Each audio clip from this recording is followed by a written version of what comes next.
Hello and welcome to Art Week here on Viking.TV. And here we are already on another Thursday interview with me, Anne Diamond. I've just gotten back from a cruise aboard the lovely Viking Venus in the Mediterranean. And even in October, though we had a few blustery days, we also had some wonderful summery sunshine. So there was no better way to peruse Pompeii, first time ever, call in at Corfu, first time ever, or visit Venice. That was also a first for me. So it's been brilliant. But in those moments when you're not popping off on an excursion, when you have time on board, it's a wonderful opportunity to admire the artworks on Viking ships. And if you have ever cruised aboard the Viking Orion, you might feel a little familiar with the works of my special guest today. So let's have a look, because these terrific paintings, which are on display in the restaurant on Viking Orion, are the work of a Norwegian artist who has devoted decades of his life to expressing his thoughts on canvas to the delight and admiration of us all. He exhibits throughout the world, has never been busier, but I think I'm right in saying he only seriously took up art when he found the rest of school so boring. And then his career took off, and now he's one of Norway's most successful and celebrated artists. And a new documentary movie is due to be released about him, watching his ups and downs over the past 10 years. Quite unusual that it took that long to sort of document his ups and downs. And it'll be very interesting to see. We'll get a short glimpse of that movie later. Before we meet him, please remember that you can get in touch immediately with a question for him. Just click on the form just by the side and join in, and I'll ask your question within the next hour, not just my questions. But now I'm proud to introduce you to, well, from his home in Oslo, from actually his studio in Oslo, Kenneth Blom. Kenneth, hello and welcome. Thank you so much. Nice to be here. It's lovely to see you, and it's lovely to see you in your place of work. I can see that your studio is much bigger than I imagined. Lots of room for all of those works of art that you're still working on behind you. Yeah, I'm very lucky with the studio. It's huge, and I can nearly have an exhibition on the walls at the same time, 10 to 15 paintings. So it's very effective. I know you've been busy actually with exhibitions all over the world, even during the past year. How did you manage that? Good question. I think it's preparing a lot of time before the COVID, and we did some online exhibitions, of course. I had 2 cancellations, so I really felt the COVID, but yeah. We managed, actually. We had some smaller parts in some windows galleries, we had some client meetings, and just on working all the time. Well, and I imagine that last year, having to work all the time, at least an artist can get on with producing. How many works of art did you produce in the last year? Last year, I don't know, maybe 20, 22. Wow. But they could be. Is that prolific for you, or is that quiet for you, or is it busy for you? No, I think it's normal. I work all the time. I'm very effective. A lot of deadlines. I love deadlines. I can press my heart. So yeah. Some people, that you say you love deadlines, maybe you need deadlines. What's a typical day for you then? Do you? Your studio where you are now is away from your home. Do you regard work as a very disciplined thing? Do you get there 9 o'clock till 5, or what? How do you do it? It's very disciplined. And last 5 months, it's been like a lawyer in the UK or New York, I think. It's from 8 in the morning to 12 at night, midnight. So it's all the time. It's all the time. But you don't watch television. A day is long, and I love to paint, and I have a lot of things to do. So it works. Yeah. It works. Do you have the television on? Do you have music playing?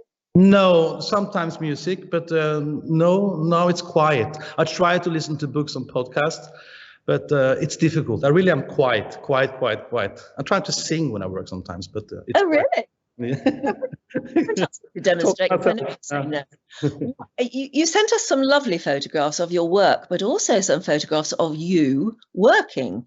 And having looked at your paintings, which use very bright colours and beautiful skies and light, a lot of light colours, I was really surprised to see these pictures of you absolutely messy in your studio. Just look at this. There's stuff everywhere, and it looks so messy. Can you explain? How do you excuse yourself? I don't know. I think I'm the wrong generation for being so dirty when I paint. This is maybe one of the 70s, early 80s with the splash paintings and action painting, but I've always been like that because it's something like I press out the color and I'm curious how it works, and then I put it on the canvas and then I forget to lock it again and just keep on working. I'm working very intuitive, very fast, exploding when I manage something or not. So, but I mean, you have to have some clean space, and maybe that's on the canvas if the rest of the life is kind of darker, and I like this contrast. Maybe it's a good thing that your studio is so large then. Yeah, it's very good. I don't find it dirty. I find it very effective, but I see your point. I paint all over my car, my hat, my clothes. Yeah. Well, that's what I was going to say. You must have to shower before you go home. Yeah, I have to. Or before you even get in the car. Yeah, or meet people. Yeah. Was I right? In my introduction, I said, because somewhere I read it about you, that even though you came from a very artistic family, you didn't take art seriously until you had tried the rest of school, and you just found school so boring. No, I was either stupid or not motivated. I'm not sure. Maybe I hope it's motivation. But no, I was just a school loser, sitting there and didn't get the point. So my father was a designer at Georg Jensen in Copenhagen. He was Danish. So I mean, I had some influence from my childhood. But I was not a gifted child, not this strange kid who was drawing all the time. Not at all. All my friends in the art world has been very gifted children. And I think about that a lot. I'm so normal. And I just fell into the art world because after high school, my father said you had to do something. And I applied for art school and I came in. And after 1 week, I was just in love. And I've been painting since. So I was maybe lucky. So you did go to formal art school and you did learn the sort of basic techniques. Absolutely. I went to 2 years in art school in Oslo, and then the art academy in Oslo for 6 years, and then I went to the art academy in Düsseldorf for 2 years. Brilliant. So I could be a doctor in a way all these years. But yeah, I'm very concerned. No, I think it's very important to have this academic background in my point of view for my works. I need this basic background. I think I use that a lot of time now when you're working alone. So probably of any profession, isn't it, to learn the basic techniques? Yeah, I think so. But if we looked at your very early work, would it be very different from what we see now? Maybe not. When I look at my webpage, when I collect all the works from the 1997 or something, I can see it's the same lonely people walking around and trying to understand life or something, changing colors maybe, and I had some breaks with some abstract works and some photographs in the 90s, but yeah, I think it's getting worse and maybe not better, maybe more controlled and maybe better again later. I'm not sure. You lose something when you get older, you know? Yes. Well, no, you go through phases, don't you? Yeah. I know that they say when you were at art school, you said you became fascinated by the relationship between figurative and conceptual art. Now, to us non-artists, can you explain that? This is a difficult topic, but conceptual or abstract art, because I was in the 90s in the art academy, and then the painting was dead in Europe, meaning we shouldn't learn to paint according to our professors. And all my professors were from the 60s, 70s, and when they were students, they had to learn painting still life on an easel with this classical way. And I think when they become teachers, they hated that kind of work and wanted us to be more conceptual artists, based on a good idea, based on a theoretical view on the art.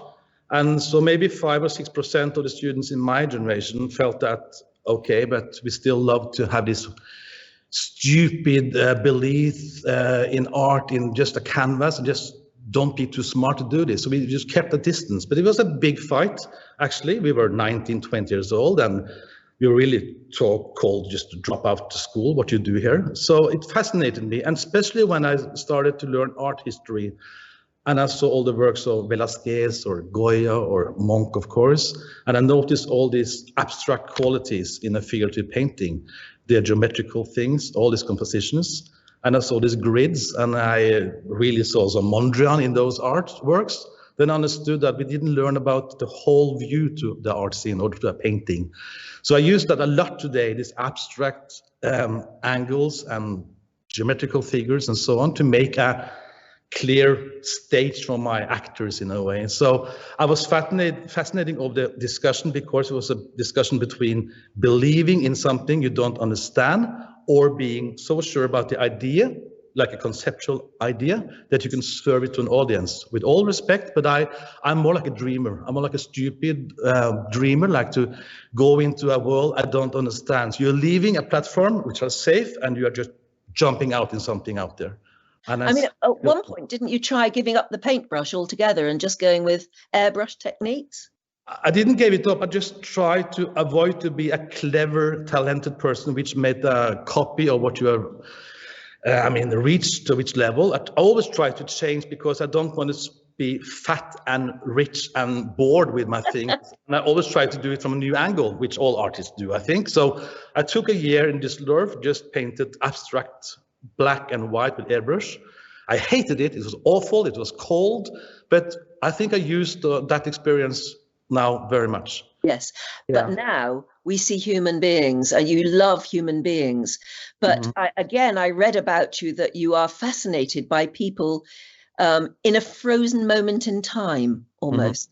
And if we look at your paintings, we see this again and again. Can you explain what your humans are doing, or what you're trying to capture in the humans that you portray? If I knew what they were doing, I wouldn't paint them, I think. I think I paint what I don't understand. Not to sound too mysterious, but I think I try to surprise myself about what can happen if I do something I don't understand. When I'm having a dinner party at home, sometimes, this is weird, sometimes I'll leave the living room and I go out in the garden and I look through the windows and watch my friends having this dinner. Not for 2 hours, but for 10 minutes.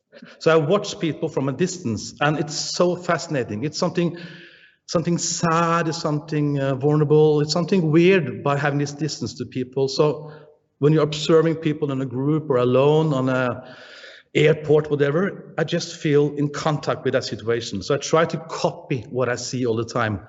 And it's a cliche, I can't tell you what this is about, but it's really true. I mean, we are painters, we really believe in this story which are maybe running. But when I put in a person which are running in a landscape, I do it by purpose. I try to provoke the situation, what will happen with the whole atmosphere if he's running instead of standing, crying, changing. We'll see some of your running pictures a bit later on. I wasn't sure how to group together the photographs of the paintings that you have provided us with. So I've done it in my own way, which is probably nothing to do with the way you as the artist wanted it seen. Doesn't matter. But it's so fascinating, as you say. I mean, just in those last pictures we saw, your whole idea of going outside the house and looking in, not knowing what those people are doing, saying, or even thinking, but just being fascinated by the humanity against the landscape or against the architecture. You mentioned Munch earlier. He was one of your inspirations? I mean, I'm from Norway. We were brought up with him, and he's a global genius. So, I mean, you can't avoid that. And the moment you start to learn art history, you understand that you're not this genius. When you're 19, you think you're genius. When you're 24, you understand that be part of the history. And he was just so, he's one of the biggest painters ever, I think, together with Rembrandt and Hockney and everybody. But it's something with his clean, clear language and compositions and everything. It's all mixed up in a genius way, like Velázquez. Wonderful use of color as well.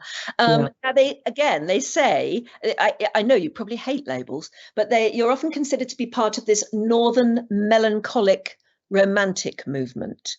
And also the art historian Asmund Thorkildsen, I think I've said it right, said that you rarely come across pictures that are so Norwegian as yours. What do you think he meant by that? I don't know. I was born in Denmark. I showed in Hong Kong, and the clients there tell me that, oh, this is just like my life here in Hong Kong. And when I show in my New York gallery, they maybe say that, oh, it's just like living in Manhattan, Lost Souls. So, of course, the color is cold, it's blue, it's open landscape, not so many buildings. So that's the point. But I don't know. What is Northern Melancholic? I don't understand it really. But that's a view. I'm just painting. But the loneliness is, of course, always people think about the Nordic country and the the strange people in a farm close to the coastline. But I feel I can paint this painting in Berlin or London or Oslo. It doesn't matter really. I mean, and you don't strike me as a melancholic person. Not when I'm talking, maybe, but I mean, the most funny persons I admire, like Chaplin or Woody Allen or Groucho Marx or whatever, I think they're really sad persons, sad humor, but I'm laughing and laughing and laughing. So it's a balance there, but I don't try to make melancholic paintings at all. But of course, I'm dragged into this atmosphere between, again, some persons who are having something between them or not. And I'm curious what will happen if they start to move, love, fight, sleep, whatever. It's always a fascination. I don't know why. And a fascinating use of colour. You use colours in, I mean, some of them are very bold and dramatic. Some of them like pink, beautiful pink skies. Are you trying to convey an emotion, or do you just do it because you like to do it? I really just like to do it, but at the same time, I understand that I'm playing with kind of a cliche sometimes with life, death, the moon and the people. And then I think I had to provoke it with a red, strong angle with a pink moon, just to don't let them sleep in this kind of cliche world about life and death and God and all this. So I think I tried to really challenge my motives with composition and with all we have from art history always, interesting lines to let the audience eye follow it into the paintings and never get tired of it. So I try to manipulate your eye into my work so you don't leave it. I don't think about you, but I think, how can I continue to watch this without getting bored? I have to surprise myself. But then it's techniques. It's not like feelings or melancholic or red wine or the moon. It's just like hard work and trying to every day change something new to surprise yourself, like a chef maybe. Yes. I mean, that's what I was going to ask you. Do you always know the ingredients that are going to make up the work of the food, the meal at the end, or does a painting grow with you? That last painting we saw, for instance, most of your human figures tend to be shadows or silhouettes, but that one you can actually see the faces, and I have to wonder what they're doing and what they've been through or where they're going. Did you know? Well, I have a story, but it changes. I go to the studio in the morning and I have an idea, but I know after all these years that it will change, and that's why I like this medium painting, because it surprises me. Normally in a negative way, so I have to fight and stay here 15 hours, but maybe once a month you get these 2 seconds of a glimpse into something, and then it's over again. And I know this now, but sometimes I use a lot of focus on the faces, doing it figurative, and sometimes I just make a shadow. It's all about getting this movement and this mood I'm looking for. So it can be anything, but maybe the day after I made a figurative, very close-up photo or a person, I will make just a sky for 2 days just to develop other techniques. And yeah. I'm sure it changes from painting to painting, but for instance, how long does it take you to go from blank canvas to finished painting? 10 minutes. Something. It depends. I work on 15 paintings on the same time, so I run around. I work on 15 every day. I run around every day. Because maybe you do something and you kill it because you're so critical. But if I give it a break for some hours or 2 days, I will see that, I can keep that part. Or opposite, if I think it's very awful, I take a break and maybe it's a little bit better the next morning. But one painting can be done in maybe 2 weeks, normally 1 month, around that, I think. But since I'm working all this, I can make a lot actually. Well, if you've got 15 paintings on the go at the same time, I start to understand why so much mess, so many tubes of paint all over the place. I start to see why. I love your paintings where you seem to show the moon or maybe the sun as an enormous orb in the sky. And you love reflections on water as well. Thank you. I stole that from Rembrandt because he had self-portraits at the end of his life where he made a circle behind his portrait. I don't think he made that you can only guess, but it's a very genius way of solving a big square for a composition. So I thought, okay, I steal that from Rembrandt and I tried to use it in my works, and it became a moon. It wasn't by purpose. It was more meant to make a circle to all these straight geometrical angles. Yes. Yeah. Yes. And of course, and I mean, artists for centuries have been fascinated by reflections in water and on glass. It is brilliant, isn't it? It's so fascinating. I think we all are. I love that one. I mean, that again, so geometric, but the humanity is reflected in all sorts of different ways. Yeah. Love it. I love the combination of strong architecture, Bauhaus, and then this person who are lost or happy or whatever. I like this combination of this person put into those sharp edges and so on. If we were interviewing you now in your own home, would there be works of your own on the walls? No. I'm fascinated by that. I mean, do you want your own art in your own house? Who's bringing their work home and look at it in the evening? No one does it. I think a lot of amateurs, with all respect, are painting and they put it up themselves and show it to their friends, and that's wonderful. But I think if you're professional, you would never put it up in your living room because, hello, I don't have any friends who had their works home. Anyone who are professionals. But with all respect, maybe we lost something. We are too critical. But we have to have a break from this. Yeah. I guess. Do you have other people's works of art in your own living room? I have a Norwegian painter called Halvard Haugerud. I got 4 paintings. They're very small. They're beautiful. And that's all I have. I have nothing more. I really need a break when I get home. Yes, I can understand that. So lots of bare walls. I mean, maybe you like that too. Yeah, I do. It's clean, and it's a different way to live instead of the studio. That's really interesting. Amazing. I know you've recently shown an exhibition which includes sculpture. So presumably you have always sculpted a bit, but you've started to introduce that more and more into your work. Yeah, I thought about it many years ago, how it would be to get more in contact with my figures and talk to them and who are you and so on, and how to make it in tridimensional. So I started to make sculptures in clay, and I didn't manage that because I don't have any education in that. I didn't have time, and it was too arty. It was too, and then this figure you see now is printed in 3D in plastic, and it's based on, it's a fantastic process. So it's based on a figure I have, and it's scanned in computers in Norway, and it's wired to China, and it's coming back in 42 pieces. And I put it together again, and I worked a little bit with it with paint and glue.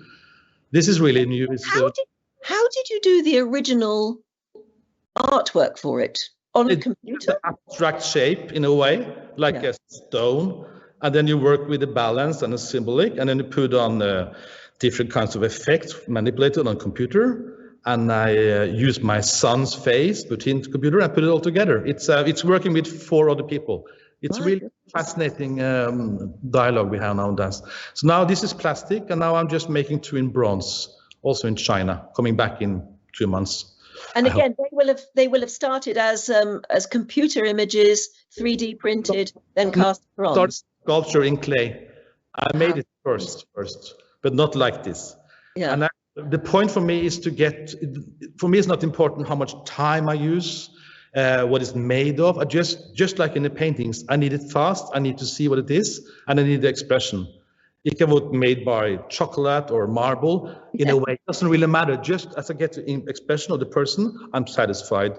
So, but I will try to make now a new group of sculptures together, like 5 or 6, and make a huge composition. And maybe I use this to go back to clay again. So I will change all the time, but it's really interesting. I like it. It is, yes. So what is it about you and men falling? There are a lot of paintings and sculptures which feature people falling. What's that about? It's a really a good question, and I should really have a nice answer for you, but I can't say I don't know. But it's when I don't paint, I dream of painting, so it's always in my head, and then suddenly this shows up, like what happens if this person just falls? Would it be just a banal? Is it running for the bus? Could it be suicide? Could it be a dream? And then I suddenly noticed that, wow, this maybe opens something more from my world, that it gives another touch to the painting. So I try to show these falling persons together with maybe a landscape, with a lonely person, and to make this theater of people acting together. So I just... Yes, actually, the background is very structured, isn't it? Yeah. And the falling person is out of kilter with the rest of the with the rest of the painting. It's It jars, doesn't it? The humanity of it is very, very different from the structural work behind. You maybe suspect more like an office there or a lady or something, and then I try to surprise myself. What happens if he falls on this beautiful funky's house? Yeah, I just try to make a little story for me there. And then, of course, as we mentioned earlier, a lot of your paintings show a figure running away or running to what? What do you think? I don't know. I don't know. No. And is that what you love doing as an artist? Actually sort of provoking that feeling in us, looking at it, thinking, where's he going? Why is he running? Actually, I never think about the audience. Never, never, never, never. I never think about how will people look at those paintings, receive these paintings. I always close the door to the world when I work. So I'm just trying to understand for myself what will happen, what will change. But I actually, you know, if you paint canvas in 2021, you are in a way kind of far out. In a way, people today communicate, get messages, the tempo, the speed. It's a slow medium. If you look at the painting, I would say that normally you have to sit down or maybe use some hours for it. Yes. So it's a slow medium, and I like this transformation from my head to my hand and out to the canvas. Something happens. I lose myself, and that's very good, because if I control it all, it would be very boring. If something happens on the way out, and then I think, okay, what about this running man? And maybe it works on the canvas. I don't know. I never know. That's why I paint. If I knew about something else, I would be well, it clearly works. It clearly works. We've already got a question in, actually, from one of our viewers about your paintings on the French Riviera. Now, let's see if I can find it, because again, you've been to the French Riviera and you've painted beautiful sea and boats, but in a very different sort of way. Let me just find the question if I can. If we look at some of them now, again, you wanted to convey that lovely feeling of the French Riviera, of sunshine, of water, but in a very different way from what we're used to. It's not sort of picture book. It's not chocolate box, I think they'd say. Is it? I'm just trying to find it. Where is it? Oh, so many questions coming in. I'll have to find. Oh, yeah. Christopher in Somerville says, I've seen your paintings on board the Viking ship, and I think they're inspired by the south of France. Which other travel destinations are you inspired to paint? If we look at some of these lovely paintings, they are very different from how other artists often portray. There's still a melancholic feel to them, actually, isn't there? Yeah, I've been a lot of times to Cap d'Antibes on a small hotel, and when I walk down to the beach and these areas, it's beautiful, it's fantastic. And then I noticed that it's something weird here. It's something sad also. It's a little kid on the beach walking around. It's something missing, like it's all kind of situation with people. And I think that, like Cézanne said, it's not what you paint, it's how you paint it. Yes. I'm trying to be Cézanne, but that's a good idea. So I thought, okay, is it possible to paint a sailboat or a beach interesting? If not, I have a problem, not the place. But then I have to put in my theater into this. I'm never so lonely when I'm in a beautiful party with a pool. I'm not often in those kind of parties, but when I am, I really feel this is so sad. But I'm joining and I'm laughing. But it's not so, in a churchyard, it's not so sad like being in a beautiful place sometimes. It just hits me like, ooh. This deep melancholic thing here. I don't know why, and it's a challenge for a painter to make it interesting, because then I have the same things with how to make this boat interesting and with a person. I think it's very difficult because it's so edgy to be banal French paintings made by a tourist from me. Yeah, but I like this challenge. I can see that too. A boat bobbing on the sea to one person could be absolute beauty and happiness and I don't know, idyllic. On the other hand, it could also be lonely and quite sad. Yeah, and you do seem to be able to capture that mood, and yet it's still beautiful. Not sad in a negative way, not like depressed or something. Just like, wow, there's something more here. Just like it's getting extreme because it's so beautiful around you. It's like being to a punk concert. It's not so difficult to get. this feeling, I think. But here I get it. I think those two people are having a tough time. Maybe. So Or maybe not. back to Christopher's question then, are there any other parts of the world that you would love to visit and see if you can capture something in? Where else would you like to go to paint? I would like to go to Japan. I've never been to Japan. I will go there in May next year. So I'm really curious about that culture. So that will maybe be my next travel, I think. And when you travel, do you take paints with you, or do you take canvases with you? That must be difficult. I never work abroad in that way. I always bring them if I go for an interview, for a gallery. I bring paints when they're having a third meeting. It's a hard world. Then I bring some paintings, original works, in tubes, or I send them. But I never go around and make drawings in Paris, or very seldom. I just travel and look and meeting people and go home and work in my studio to have a distance. Do you take photographs? A lot. Yeah. A lot. Absolutely. Sketches and photographs. So I make maybe an object or a motive. I use maybe 50% photo and then abstract it and deconstruct it and change it. But I need some original lines. I need some perspective where I can feel that my persons can walk on. I'm not very good in these fantasy paintings. I can't do that, like Basquiat, the genius. I'm not there. I need some more help in a way. I need natural lines and so on. Yes. Yeah. But taking photographs, taking them back with you, and as you say, using little bits from each, I suppose is where the fast world of the 21st century meets the slow world of painting. Exactly. Yeah. Back to the business of exhibiting, wasn't it a former art tutor of yours or a mentor who told you never to merge the two worlds of an artist, to keep your creative side away from the business side of actually having to make a living and sell your paintings? Was that wise advice? He was very, very wise. He died in 2008. His name was Håkon Christensen. And I think he started the first gallery in Oslo in 1964 or something. So he was 84, 85 when he died. But I had 10 fantastic years with him. He was like Poirot. He was like from another century, very polite, Savile Row suit every day. He met Bacon. He had lunch with Picasso.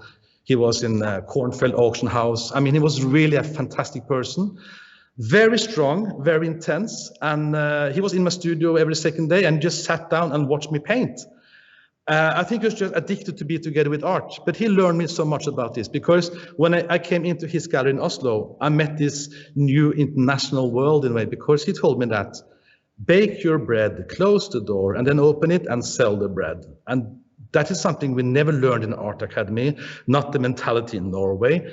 It's separated. It's money, and it's this awful money, and then it's the beautiful art. We have another culture for that, and with respect, that's an interesting thought too. But outside of Norway, it's people are working in bars, restaurants, they're surviving on selling the products. So I think I learned from him to try, as I said again, don't mix those two, but be offensive. And I'm very offensive. I'm working a lot. If you told me one day in a party, I would like maybe to see your painting one day, I would call you 1 month later and say, I have something to show you. If you didn't tell me that, I would never ask you. So I try to find the balance, which are difficult, but I will always contact people who said, would be nice one day. And then I tell you, okay, I'm here. So it takes time to be brave and do that, because you would really like only to paint. At the same time, I meet so many fantastic persons traveling in this world out there. And the most fascinating collectors I met are the most clever in knowledge, art history, and most humble for art. And they're very rich, never talk about their money, just have a huge collection. Those people are fascinating to meet, really. I think they have something for us artists to learn about. I can understand, and I think everybody watching can understand how important it is for an artist to be faithful to themselves. But on the other hand, if a gallery owner were to say to you, oh, that one sold really quickly, if you could do me 10 more of those, wouldn't you be tempted, or would that be completely betraying your own sense of artistry? It's like being in love with your family or a friend. You would never think to challenge that feeling for money. Everyone would laugh about that. You're a psycho. And I mean, if you're into this art world as a very young person and you're deep into it, then it's too late to think about money. And I work with 6 galleries. It's actually 6 women, all of them. Very clever. and one man in New York, Jason McCoy, but they never tell me what to do. They never say anything. Maybe you have some feeling sometimes when they're not looking too long at it, but they're always like, this is your work and we do the rest with all this respect. It's really fantastic because they have a huge responsibility to pay the rent, to have clients, but they work with artists and they don't tell them what to do.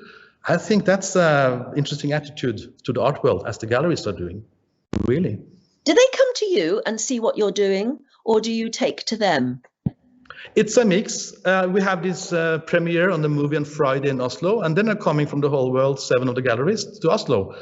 And but I go a lot to them, and normally I go to them because they are busy and I like to travel. So I show there and I be with them and we talk and laugh, and I go back to another place. Sounds lovely. Johnny. Normal times, it's a wonderful way to live.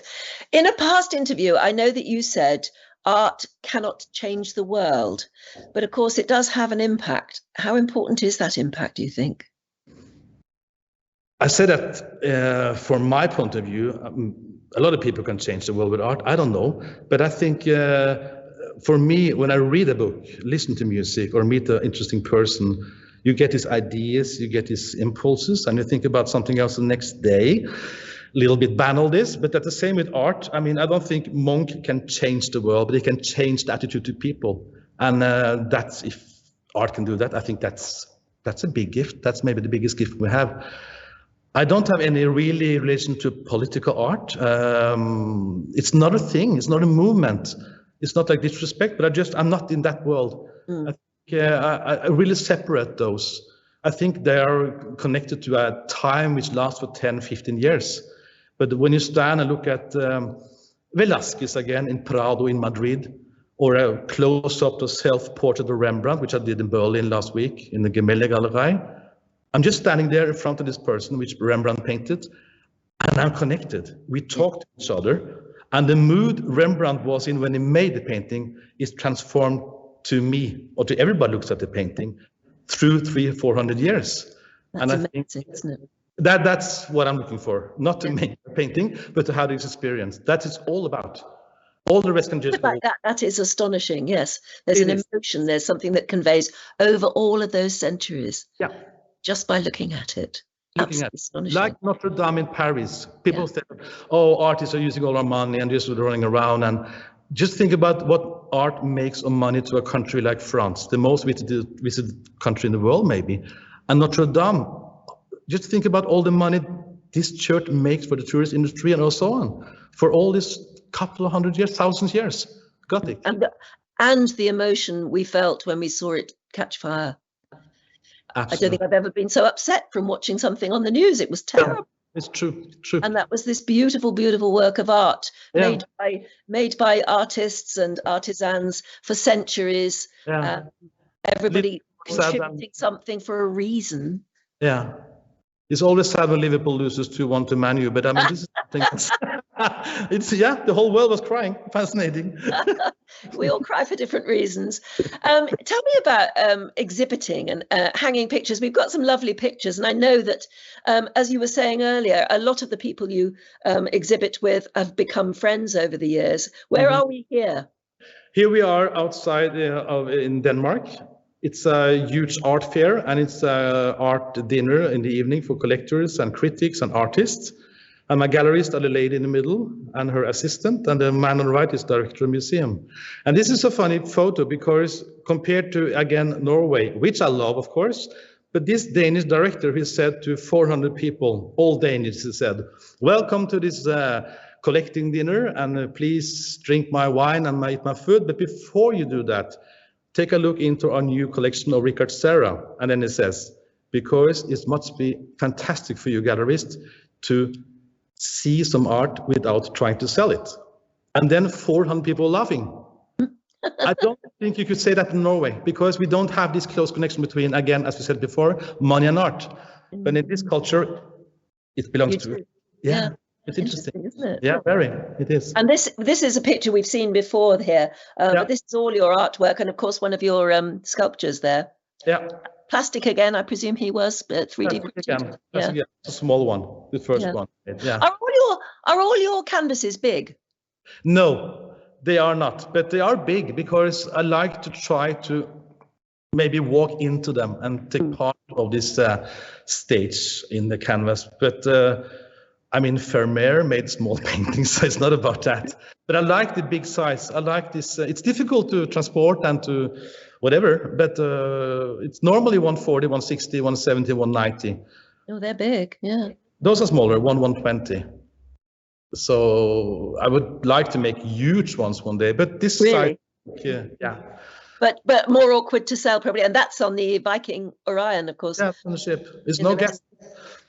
Yeah, no guests there. They would spoil the effect. They don't like my paintings. Hey. There are plenty of guests on it now, and they will all be admiring your work. Fantastic. Tell me about this movie documentary that's been following you really for the last 10 years. What's that all about?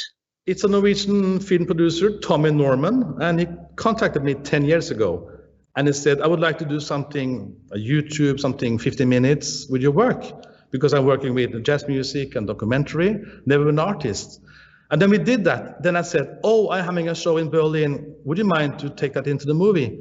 Yeah, sure. And then, oh, I have a show there. So then it started. So we continued for 10 years, and now we stopped.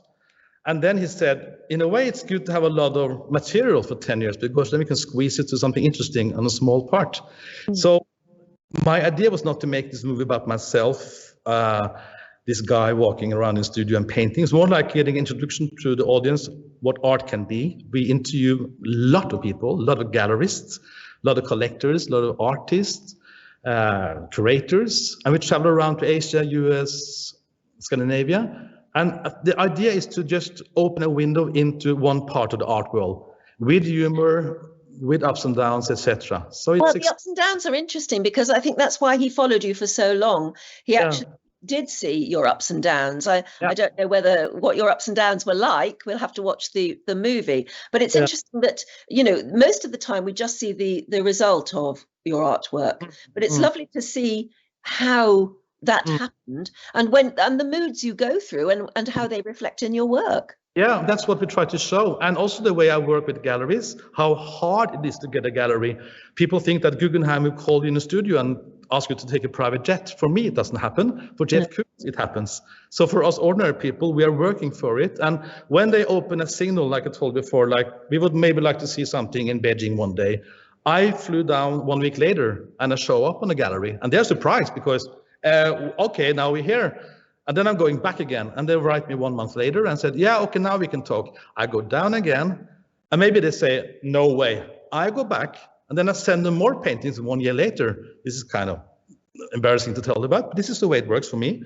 And then the third time, they say, wow, you're really into this. You want to work with us. This is serious for you. We have a lot of artists applying for our gallery, a lot of gifted people, but we had to work with a person which are making this together with us. So that's a part of the movie too. How much we struggle, how many no's, how many arrogance, how many nice people. And it's funny.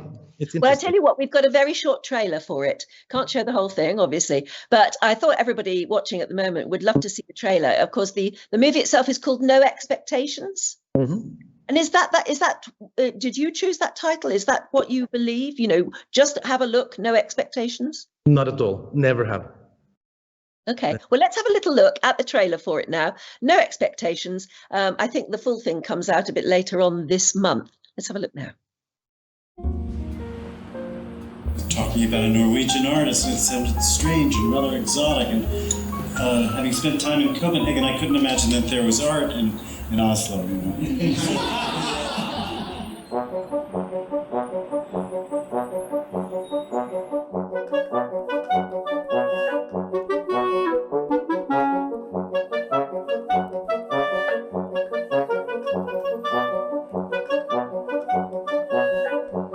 If I thought he was boring or too serious, I would say, okay, out.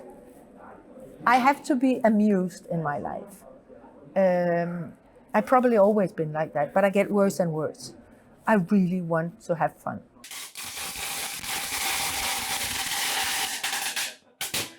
Okay.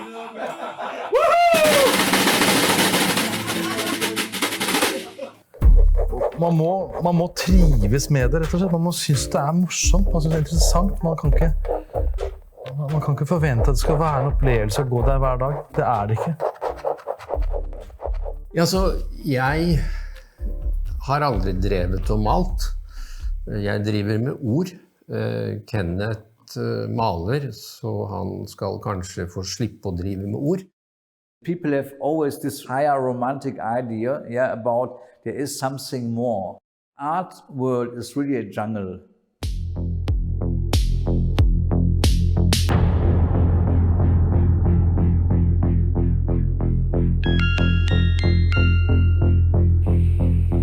There's no need for forgiveness.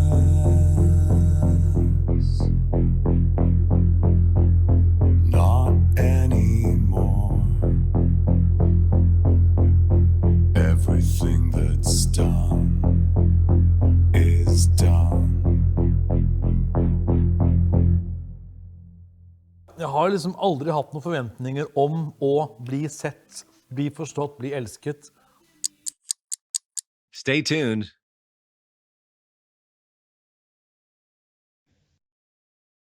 I like to see you emptying the cold water over yourself. A very Norwegian thing to do. It was Norwegian. No warm water. We've got lots of lovely questions for you, if you don't mind. Sabrina in Italy, I think. She says, "Hi, Kenneth, I love your work. Which painters do you admire yourself? And what kind of art do you have on display in your home?" Well, they're both questions I've already asked, actually. I still can't get over the fact that you don't have any of your own artwork up on your walls. But which painters do you admire, and who would you, I don't suppose you can recommend to other people which painters to look out for? Contemporary artists today? Yeah. Yeah, I love Peter Doig. I think he's fantastic. I love Mamma Andersson. I love David Hockney. I admire. Yes. Yeah. Actually, that reminds me, because I mean, your style of art. I didn't know anything about Norwegian art actually before I got on a Viking ship. But I've done it so much since, and I do love it. Do you Norwegian artists? Do you Scandinavian artists all know each other? Fairly small world. No, we are 5 million people, but no, we don't. But we have a clever art scene. We have top 10, 7 very good galleries in Oslo. So I think, but we are just like in London. We're not connected. We work separately, and I think it's kind of similar like in Berlin, Copenhagen. People are on the web, so we know what's going on. I think if you go to opening in Copenhagen or Helsinki or Oslo, it might look the same in a way. The floor is gray and it's white walls, and it's maybe the same kind of trends in the gallery world actually too. So maybe it was different 50 years ago, but I think it's kind of similar now, in good and bad. Do you know Nico Wiederberg? I ask you because now again in the Winter Garden on those ships. I don't know if you can see that. I see it back there. In the Winter Garden, there's that beautiful sculpture. Yeah, and I had to find out who'd done it, and it was Nico Wiederberg, who is, of course, another Scandinavian artist. Do you know? I know him very well. He's a very nice person, very hardworking, clever. Yeah. Again, absolutely beautiful, a beautiful use of colour. Actually, colour is interesting because quite a few people have noticed that you do love blue. Is that particularly, or have you not noticed that about yourself? Yeah, I have, and it's a natural question, but I don't think, I think I put on colors in the beginning to make a cold, negative stage. Then I can have control for the actors on this stage. Then I can put in more strong colors and I control it all the way. So I like green and blue just to get it inactive in a way. Well, that answers your question. She said she's in Eastern Connecticut. She said, what is your process like? Do you have any advice for someone pursuing a career as a painter? That's interesting because you've been very successful yourself, but would you recommend it to others? Is it a hard life? I don't find myself very successful. I think I'm very, very happy, lucky, and but it's not to sound too macho, but it's beyond hard work. It's really, if I knew it was so much, I would maybe think about it when I was 19 years old. This is really true. It's all the time. It's all the time. And you follow up with mails and dinners and clients, and but you have to enjoy it, and you have to have no expectations. I think that's very important, because it's so easy to get depressed in the art world, get disappointed, and to fall off. And then what happens? You make very bad works, and then it really goes downwards. So I think, without being arrogant, I think a lot of people should maybe work with art twice a week, 3 times a week, and then do something else and really enjoy those days and make good art. Yes. Instead of having high level for a career, because it's luck and it's work and the point is to go to the studio and love your work. That's all about, nothing else. But you must have bad days. I mean, we've got another question here from Luther in Washington Grove, who says, do you have any advice for those of us who are feeling uninspired at the moment to work on our art? You must have low days. Is there anything you do to lift yourself up? For many years ago, I decided to think about inspiration. David Hockney was asked once, what is inspiration for you? And he said, inspiration comes as a thief in the night. As a thief in the night? Yeah, a thief in the night. It's just by surprise, just shows up, and then it's gone. And I felt it's very true. If it comes by work. So I think you just go to the studio and you work, and sometimes you have a flow, and then it's over again. A lot of artists is waiting for inspiration and sitting in a cafe or taking a walk in the woods, with respect, but that, for me, it doesn't work like that. Yeah. I don't think about talent or inspiration. I always work. But you have bad days when you think, like every morning when I come to my studio, I think it's nightmare to see my works again. Instead of taking a break, I make a sketch of a tomato in the window. I read about Goya, or I just make some color test on the wall, just to press myself to work. I'm not inspired. It's awful. It's crazy. But I'm just trying to touch my work all the time, because I know that's the only way. The worst way is to take a break for weeks and then, oh, I didn't manage. I didn't have a gallery. Oh, no, I don't have anyone. Go into the art world, focus and do your things and enjoy that. I think Picasso actually did that too. Really think that. Yes, do you read? You said maybe read a book. Do you read, or do you only read about art? What else in the artistic sphere excites you? I read most about art and artists. I do. I have a missing link there. I should read more contemporary literature. But no, I paint and I play chess before I sleep, 1 hour online with people from the whole world, because it makes my brain really to be structured before I go to bed. Yeah, so it's chess and painting and art books. Yeah. Art books is interesting, though. I mean, are you just looking at the art, or are you reading about the history of the artists? I see some YouTube channel with famous painters like Peter Doig, Hockney, Jeff Koons, whatever. And I listen to them and try to understand how they think, how they work. And I look at pictures in books all the time. So you're still learning? Still learning. In the museum in Malaga, it's a room of Picasso's latest paintings. How old was he? 90, 89? They're just so full of energy and curiosity. And he was a superstar, as we all know. Yes. And he ended up like, I don't understand this. So yes, I learn all the time. My God. When I go to the Metropolitan or to the Prado in Madrid, this is true. Then I think, I just quit. This is just a waste of time. No. I'm not fishing for compliments. This is really true. I think that this is just the difference. It's the gap. It's so huge to a Velázquez painting. And I think, okay, here we go again. And then it's just back to paint. So yeah, that's the way it is.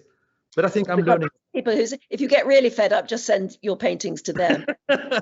And a lot of people are saying Barbara in Hinsdale in Illinois. Hi, Barbara. And Danielle on Potomac and Claudia say, what is your medium of choice? You obviously enjoy trying out new things like your 3D printing and things. Do you prefer oil? Do you do water-based work? Do you do acrylics? Anything like that? I did acrylics when I was in the art academy. I did watercolor for 1 year. It's an awful technique. It's so difficult.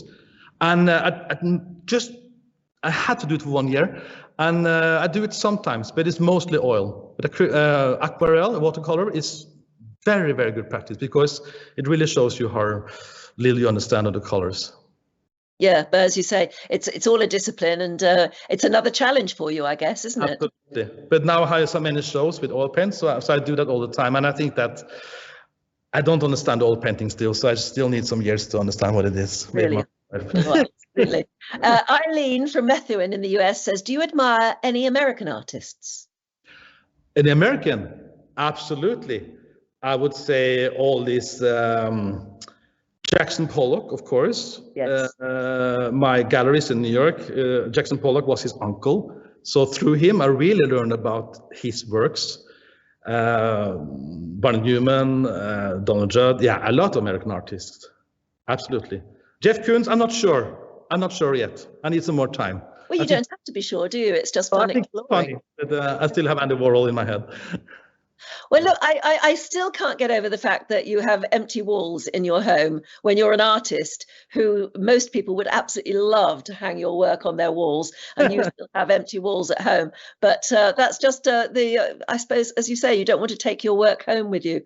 But it's been absolutely fab. A lot of people are saying, what are the paintings behind you? Are you still working on those? Yes, I am. So they're works in progress? In progress. They're work in progress. Yeah, they look great. From what we can see of them. There you are. Thank you. Yeah. Well, we will watch out for the finished products. Yeah. And do you sell online, or do we have to know the galleries that you sell to? No, through the COVID, I sold online a lot.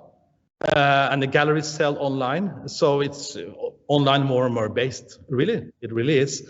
And but a lot of people coming to my studio, and but this galleries is online, is studio. It's a mix. Well, we'll look you up. Christmas is coming. It's a good hint for the rest of the family. It's been absolutely smashing to meet you. Thank you so much for talking. Likewise. Thank you so much, Anne. I hope you enjoyed, because earlier you said, I can't imagine an hour, but we've already done an hour, and it's been so it? Wow. Yeah. Isn't that amazing? But thank you very much, and we'll let you get on with your work. Are you actually going to work till midnight tonight? Yes. My goodness, we'll let you get back to it. You better finish those paintings behind you. We'll check up with you in the new year and see how you're doing. Thank you, Anne. Take care. Thank you so much. It's been an absolute pleasure talking to you. It really has. Thank you very much. Okay, bye. Isn't he gorgeous? Now, next week here on Viking TV, we're marking a week of remembrance and veterans. And I'm going to be meeting an absolutely extraordinary man whose beaten and bloodied face was on the front page of all of the newspapers all over the world during the Gulf War in 1991, when he was a navigator on a British RAF Tornado that was shot down, and he was taken prisoner with his pilot. Together, you'll probably remember, they were paraded through the streets by Saddam Hussein. They were beaten and tortured, but thankfully they were eventually freed. And John, and that is he, John Nichol, has since become a champion for veterans and the military. He's written 10 books about all sorts of amazing stories of military history, from the Dam Busters raid to his own story, Tornado Down. So I'm going to be speaking to him next Thursday here on Viking TV. Until then, have a great week and do keep well. Goodbye.